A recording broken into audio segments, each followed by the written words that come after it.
Hello everyone, welcome on my channel. और आज की जो वीडियो है, लास्ट के जो 15 डेज़ बचे हैं उनमें आपको किस तरीके से तैयारी करनी है।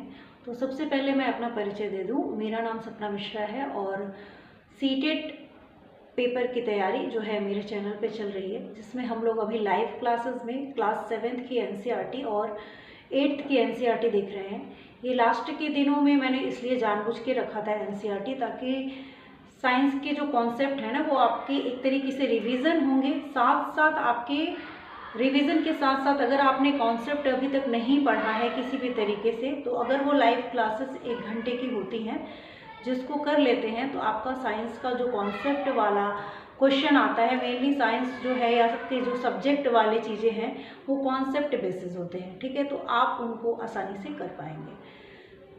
ये भी एक तैयारी का ही पार्ट है कि लास्ट 15 डेज़ में अगर आपको ये चीज़ें मिल रही हैं तो आपको उससे बहुत फ़ायदा होने वाला है। आपका टोटली जो आज की क्लास में मैंने ये यहाँ से मैंने सूक्ष्म जीव माइक्रो ऑर्गेनिज्म के बारे में पढ़ाया था, और जो प्लास्टिक है या रेयॉन वगैरह है उनके बारे में आपकी नेक्स्ट क्लासेस होंगी, तो उनको आप अटेंड कर सकते हैं।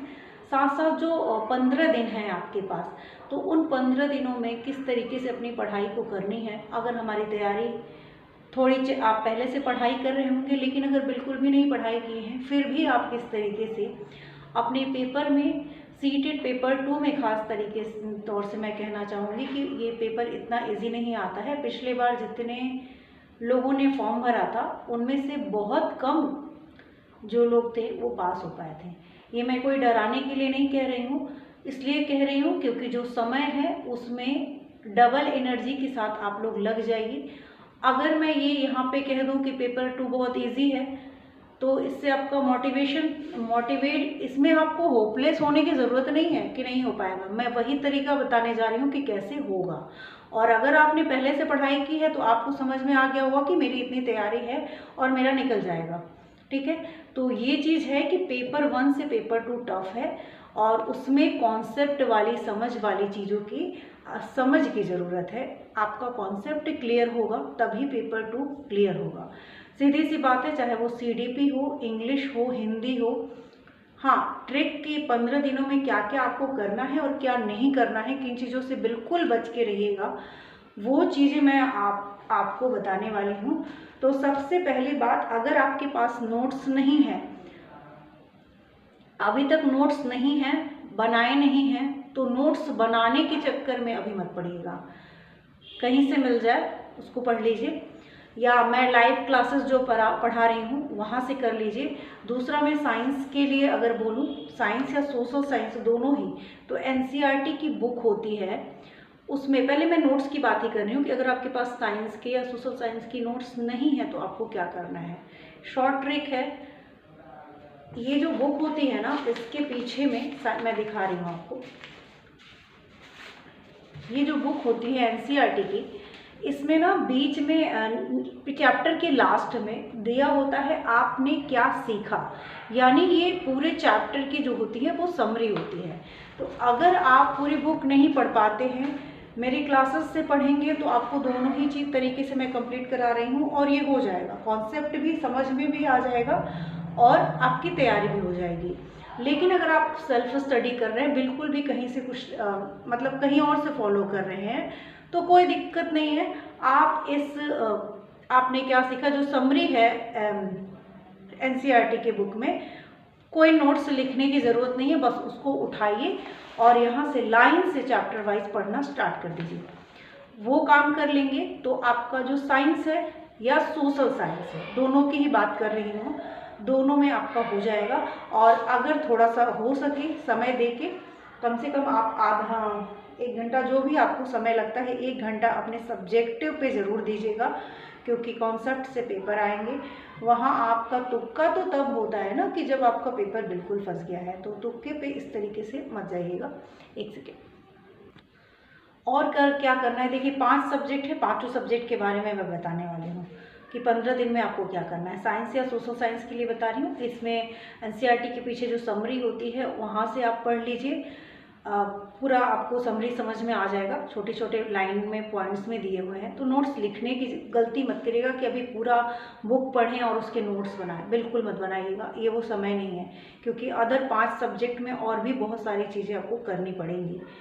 उसके बाद और क्या कर सकते हैं आप, अगर थोड़ा टाइम और बचे तो ये जो पीछे उसके समरी के बाद में जो क्वेश्चन दिए होते हैं, इनको एक रफली उनके आंसर भी वहीं पे होते हैं, आपको आंसर खोजना नहीं पड़ेगा, फटाफट से आप उसको पढ़ लेंगे। ठीक है, तो ये है साइंस और सोशल साइंस के लिए। अब साइंस और सोशल साइंस में एक काम और करना है, जो पिछला 3 साल का प्रीवियस ईयर है, मिनिमम 3 साल या 5 साल, 5 साल कम से कम आपको प्रीवियस ईयर पेपर देख के उनके क्वेश्चन को पढ़ना है, सॉल्व करना है। और सॉल्व करने में मान लीजिए कि क्वेश्चन नंबर 1 आया मुझे और 2 आया, तीसरा नहीं आ रहा है, जब मैं प्रीवियस ईयर, आप साइंस और सोशल साइंस की बात कर रहे हैं, जब आपका वो क्वेश्चन नहीं आ रहा है, उसको एक कॉपी बनाइए जहाँ पे उस क्वेश्चन को नोट डाउन कर लीजिए 1 लाइनर नोट्स के फॉर्म में कि ये क्वेश्चन मुझे नहीं आया। ठीक है, मान लीजिए रेयान के बारे में पूछ लिया गया और वो क्वेश्चन आपको आंसर नहीं याद है, तो उस क्वेश्चन के साथ एक 1 लाइनर नोट्स होते हैं ना, उस फॉर्म में उस क्वेश्चन को लिख के उसके आंसर को नोट डाउन कर लीजिए और उसको हो सके तो कहीं से समझ लीजिए, किसी भी तरीके से उसको बुक की हेल्प से, गूगल की हेल्प से उस कॉन्सेप्ट को समझ लीजिए, ताकि अगर आपने 5 साल का पेपर किया है और 5 साल के पेपर में जो भी क्वेश्चन पूछे गए हैं उनमें से या उस तरीके के कोई भी क्वेश्चन पूछे जाए तो वहाँ से आपका 1 नंबर भी ना कटे। समझ में आ गया कि प्रीवियस ईयर को कम से कम 5 महीने, कम से कम अगर देखें तो 3 साल और 5 साल तो करीब, अब 15 दिन बचे हैं, तो इसमें मैं ये कहूँगी कि 5 साल का प्रीवियस ईयर जो करंट में हुआ है उसको ज़रूर देखिए। चेंजेस आए हैं क्वेश्चन में, कथन और कारण, एजम्पशन रीज़न वाले क्वेश्चन बनने लगे हैं। पैटर्न, पहले एजम्पशन रीज़न का क्वेश्चन नहीं बनता था, तो उस पर थोड़ा सा ध्यान दीजिएगा, एजम्पशन रीज़न को समझने की कोशिश करिए, वहाँ से आप करेंगे। उसके बाद अगर मैं सब्जेक्ट के बाद आऊँ, देखिए, तो सबसे पहले पॉइंट क्या बताया मैंने कि अगर नोट्स मत बनाइएगा, जो नोट्स पहले से हैं उन्हीं को पढ़िए, बार बार रिवाइज करिए, प्रीवियस ईयर कम से कम 5 साल का करिए, और नहीं वो भी करंट के जो प्रीवियस ईयर है उनको करिए। मैक्सिमम तो आप पहले से अगर कर रहे होते तो कितना भी कर लेते, वो आपके लिए बेनिफिशियल था, ये करिए। अभी आप डायरेक्ट ज़्यादा नेगेटिव कि मेरे नंबर तो नहीं आ रहे, इन सब चक्करों में मत पड़िए, फटाफट करते जाइए, समय नहीं है और इसको करते जाइए। एक सेट आप लगाने की कोशिश करिए खुद से कि कितना लग रहा है, नहीं लग पा रहा है, तो उसमें अगर नंबर नहीं आते तो अभी वो टेंशन लेने वाला टाइम बिल्कुल नहीं है कि आप अपने नेगेटिव माइंड में कुछ नेगेटिव लाएं। दूसरा सब्जेक्ट, ये 2 पॉइंट मैंने बता दिया कि आप प्रीवियस ईयर करिए और नोट्स मत बनाइएगा, जहाँ से मैंने बताया वो पढ़ लीजिए। एक सीडीपी के लिए अगर 3 सब्जेक्ट हमको 90 मार्क्स लाने हैं, तो सबसे पहले कोई भी 3 सब्जेक्ट आप डिसाइड करिए जिसको आपको पूरा डिटेल में आपको उसमें से पूरा का पूरा नंबर लाना है। तो मैं अगर आपको सजेशन दूं तो आप सीडीपी पूरा करिए। पूरा का मतलब जो इम्पोर्टेंट, सीडीपी में बहुत ज़्यादा कुछ है नहीं, वो लग रहा है कि बहुत लंबा सिलेबस है, बट ऐसा कुछ नहीं है। पेपर अगर आप उठा के देखेंगे, जीन पियाजे से 2 सवाल, वाइगोत्स्की से 2 सवाल, प्रगतिशील शिक्षा से क्या बोलते हैं, जेंडर से 2-3 सवाल आपको मिलते हैं। तो कुछ पॉइंट्स ऐसे हैं जहाँ से आपको क्वेश्चन जरूर बनते हैं और वहीं से आपके मैक्सिमम क्वेश्चन आपको मिल जाते हैं। तो वो सारी चीज़ें हैं, आपको बस ये जानना है कि सीडीपी में इम्पोर्टेंट क्या है। पियाजे पढ़िए, और पियाजे को आज पढ़ाने वाली हूँ, तो उसको अगर आप देख लेंगे उस वीडियो को तो आपको पूरा क्लियर हो जाएगा पियाजे का कॉन्सेप्ट।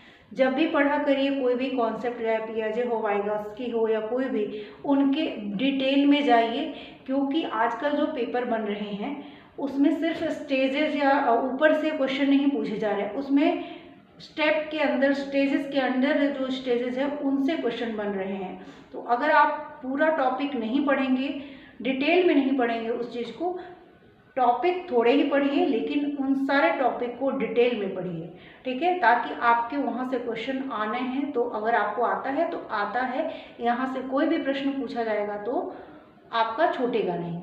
तो जीन पियाजे पढ़ लीजिए, वाइगोत्स्की पढ़ लीजिए, कोहलबर्ग और क्या था, और मैं बता रही हूँ आपको। हाँ, प्रगतिशील शिक्षा से क्वेश्चन आते हैं, एनसीएफ से क्वेश्चन बनते हैं। उसके बाद आपका जेंडर से 2-3 सवाल पूछे जाते हैं कि अगर मान लीजिए कि कोई घर में आपके पिताजी काम करते हैं और आपकी माताजी बाहर का काम देखती हैं, तो ये किस तरीके का है, रूढ़िवादिता को दर्शाता है या किस तरीके का। तो जेंडर से समझ वाले क्वेश्चन जो हैं वो आते हैं आपके। तो यहाँ पे आप सीडीपी में इस तरीके से कुछ इम्पोर्टेंट जो चीज़ें हैं उनको कर सकते हैं। उसके बाद आप सीडीपी पे पकड़ बनाइए। फिर आपका आता है सेकंड। अभी मैं बताऊंगी एक बहुत मेन पॉइंट जो आपको करना है पेपर में। उसके बाद आपको अभी जो पढ़ना है इस तरीके से कुछ इम्पोर्टेंट, पहले से भी तो पढ़े ही होंगे आप लोग, कुछ न कुछ तो थोड़ा बहुत तो पढ़े रहे होंगे, लेकिन इस टाइम इन टॉपिक्स को फिर से रिवाइज करिए। मेरे कहने का मतलब ये इम्पोर्टेंट टॉपिक है, इनको बार बार रिवाइज करते रहिए, ठीक है। तो ये सीडीपी में इम्पोर्टेंट जो टॉपिक्स हैं उनको पढ़िए। उसके बाद आपको क्या करना है, हिंदी की जो पैसेज हैं, हिंदी के पैसेज और पैसेज जो है उनको आपको सॉल्व करना है। कम से कम डेली एक इंग्लिश और एक हिंदी का प्रीवियस ईयर, और वो प्रीवियस ईयर पेपर से ही करिए, कहीं बाहर से मत करिए, कोई बुक आउटसाइड से मत खरीदिए। इस 15 डेज में आपको इतना नहीं करना है, सिर्फ प्रीवियस ईयर से, जो कि मैं अपने चैनल पे आपको करा रही हूँ, वहाँ से आप ये कर लीजिएगा। हिंदी और इंग्लिश के जो पैसेज हैं उसको। अभी पेडागोजी कैसे पढ़नी है वो मैं आपको कुछ ट्रिक बताने वाली हूँ कि 75 नंबर की तैयारी कैसे करनी है। अभी तो ये मैं 75 नंबर जो है पहले के उनकी बात कर रही हूँ, कॉन्सेप्ट वाले। फिर मैं लास्ट में आपको वीडियो में ये बताऊँगी कि उस 75 नंबर को जो पेडागोजी से रिलेटेड है उसको कैसे कम समय में किया जा सकता है, मतलब एक पढ़े और 5 का काम हो जाए, ऐसा ट्रिक। तो यहाँ पे लैंग्वेज के जो पैसेज हैं वो आप प्रीवियस ईयर से डेली सॉल्व करिए। आपको सॉल्व करना है, बस ये तरीका देखना है कि आपका, एक सेकेंड, बहुत ही ज़्यादा पसीना आ रहा है, तो क्योंकि मैंने ना पूरा ऑफ कर दिया है फ़ैन वगैरह कुछ भी, तो देख रहे होंगे फेस पे हर जगह पसीना वगैरह है। क्या कर सकते हैं, लाइट अभी गर्मी इतनी ज़्यादा है, अगर फ़ैन चला दिया है या कुछ चला दिया तो शोर आएगा, जिससे आप लोगों को शायद सुनने में बाहर के डिस्टर्ब हो, इसलिए मैंने ऑफ़ कर दिया है। तो कहाँ थी मैं, लैंग्वेज हो गया, 30 मार्क्स सीडीपी के हमें लाने हैं, 30 मार्क्स से हिंदी में। तो हिंदी में 15-15 नंबर जो है दोनों पैसेज, दोनों जो भी लैंग्वेज है सेलेक्ट किया हो उसको ध्यान दीजिएगा। और जो सीडीपी के क्वेश्चन आपको नहीं आ रहे हैं प्रीवियस ईयर सॉल्व करते समय, जो मैंने उसके लिए बताया था, उनको नोट डाउन करिए और उनको उसी दिन क्या करिए, ख़त्म कर दीजिए। क्योंकि मान लीजिए एक क्वेश्चन हमको इस पियाजे को पढ़ लिया था पूरा, मैंने पूरा नोट्स तैयारी कर ली थी, लेकिन वो क्वेश्चन जो आया वो हमें समझ में नहीं आ रहा, तो उस टॉपिक को उठाइए और उस टॉपिक को उसी समय पूरा उसका कॉन्सेप्ट क्लियर करके उसको नोट्स में लिख लीजिए, जो कि आप उस दिन रिवीजन करके जाएंगे पेपर वाले दिन। ये जो मैं प्रीवियस ईयर पेपर में जो नहीं आ रहा है उसको नोट डाउन करने की बात कर रही हूँ, ये वो क्वेश्चन है जो आपको नहीं आते थे और उनको आपने नोट डाउन किया है और वो लास्ट डे आपको रिवीजन करके जाना है। तो सीडीपी में भी ऐसे ही करना है। उसके बाद आता है लैंग्वेज कर लिया तो 30 मार्क्स की तैयारी, 15-15 पैसेज वाले जो क्वेश्चन है वो 30 मार्क्स और सीडीपी ये आपके हो गए। बचता है आपका साइंस वाला, मैंने बता दिया साइंस को और सोशल साइंस को किस तरीके से पढ़ना है, सीडीपी को किस तरीके से पढ़ना है। हिंदी और इंग्लिश के जो पैसेज है सिर्फ प्रीवियस ईयर से सॉल्व करिए, कहीं और से नहीं। उसके बाद और क्या बचता है आपका, 150 नंबर का पेपर होता है, सभी को पता होगा। 150 मिनट भी मिलते हैं, यानी हर सब्जेक्ट हर क्वेश्चन के लिए 1 मिनट। तो सीडीपी, इंग्लिश, मैथ और साइंस। मैथ के लिए तो आपको स्पेशली अगर मैथ नहीं आती है तो कुछ बस आप क्या कर सकते हैं, सिर्फ आप वो क्वेश्चन वो टॉपिक मैथ के चुनिए, जैसे कि LCM, HCF, divisibility, rule, mean, median, mode, ये सारे टॉपिक करिए जहाँ से क्वेश्चन आना ही आना है, कंफर्म है आना है। तो 5-6 नंबर उधर से निकाल लीजिए और अब जो भी और पेडागोजी को पढ़ लीजिए। इससे ज़्यादा अगर आपको बिल्कुल मैथ नहीं आती है तब मैं बात कर रही हूँ, मैथ आती है तो फिर आपको करना ही करना है। और उसके बाद आप जितने क्वेश्चन सॉल्व कर सकते हैं उनको करने की कोशिश करिएगा, लेकिन मैथ में पेडागोजी को अच्छे से पढ़ लीजिएगा। पेडागोजी पढ़ने के लिए मैंने बताया था कि आपको किस तरीके से पेडागोजी को करना है इस 75 क्वेश्चन को। देखिए, पहले तो सब में पैसेज आते हैं सारे लैंग्वेज में, वो आपको करना है। साथ साथ पेडागोजी को पढ़ने का एक तरीका होता है कि आप मान लीजिए आपकी लैंग्वेज जो भी है, जो भी आपका हिंदी है, हिंदी हमारी मातृभाषा है और हम हिंदी में पढ़ते हैं। आपकी मातृभाषा पंजाबी हो सकती है, आपकी मातृभाषा संस्कृत हो सकती है, तो जो भी आपकी मातृभाषा है सबका सिलेबस लगभग एक है, सारी लैंग्वेज का सिलेबस एक ही है। अगर कहीं पे अर्जन दिया हुआ है, कहीं पे इक्विसिजन दिया हुआ है, संस्कृत में कुछ और दिया हुआ है, तो सभी का सिलेबस समझिए कि एक ही है। बस आपको वहाँ पे कॉन्सेप्ट समझना है बच्चों के लिए। उसके बाद आपको टैग वर्ड को समझना पड़ेगा, जहाँ से आप टैग वर्ड का हेल्प आप ले सकते हैं। टैग वर्ड क्या होता है कि अभी जो आपकी शिक्षा नीति कहती है कि बच्चे को कभी भी आपको डांटना नहीं है, धमकाना नहीं है। सिखाते समय साइंस या कुछ ऐसे सब्जेक्ट है जिनमें आपको कार्य करने, बच्चे को क्या रखना है, एक्टिव रखना है, ठीक है। बच्चे को सुस्त नहीं रखना है और आपको सिर्फ नहीं बोलना है, टू वे कम्युनिकेशन होना चाहिए। बच्चा भी आप क्लास में एक्टिव रहे, ये नहीं कि उसको डांट के बैठा दिया गया। अगर आपकी क्लास बहुत शांत है तो वो बहुत अच्छी क्लास नहीं मानी जाती है। क्लास में चर्चा होनी चाहिए, डिस्कशन होना चाहिए। बच्चे उस कार्य को में खुद भी एक्टिव हों। अगर आप कोई बात कर रहे हैं तो बच्चा भी उसमें पूरा अपना इंटरेस्ट ले रहा हो, पूरी इंटरेस्ट के साथ उस चीज़ को पढ़ रहा हो, समझ रहा हो। क्वेश्चन कर रहा है तो अच्छी बात है, ये कोई खराब बात नहीं है, ये आपकी पॉजिटिव चीज़ें हैं। तो ऐसे ऑप्शन जिसमें कि बच्चे को एक्टिव रखा गया है वो चीज़ अच्छी होती है। और समावेशी शिक्षा से समावेशी शिक्षा की अगर बात करें तो समन्वित विकास की बात की जाती है। वो सबको एक साथ शिक्षा देने की अगर बात कही गई है तो वो आपका ऑप्शन मैक्सिमम सही होता है। करके सीखना, ठीक है।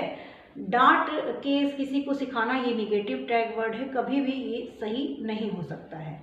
तो इस तरीके के निगेटिव और पॉजिटिव टैग वर्ड्स हैं, उनका ध्यान रखिए। नेगेटिव पॉजिटिव टैग वर्ड्स को समझते हुए प्रीवियस ईयर को सॉल्व करिए। सारा काम प्रीवियस ईयर का है यहाँ पे और एनसीईआरटी का है। प्रीवियस ईयर, एनसीईआरटी और पैसेज की प्रैक्टिस, ये तीनों करेंगे आपका काम हो जाएगा। ओवरऑल हमने क्या सीखा कि प्रीवियस ईयर करिए 5 साल के, और वो भी समझ के करिए। नोट्स अभी मत बनाइए, जो पुराने नोट्स है या एनसीईआरटी के पीछे जो समरी दी हुई है उससे पढ़िए। अभी आपको पैसेज सॉल्व करना है, पैसेज की डेली प्रैक्टिस करनी है कि कितना कम से कम समय में हम पैसेज को सॉल्व कर लें और हमारे सही आंसर भी आए।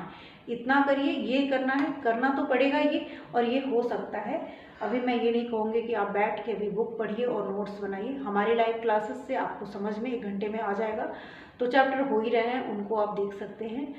बस इतना करिए, आपका पेपर निकल जाएगा।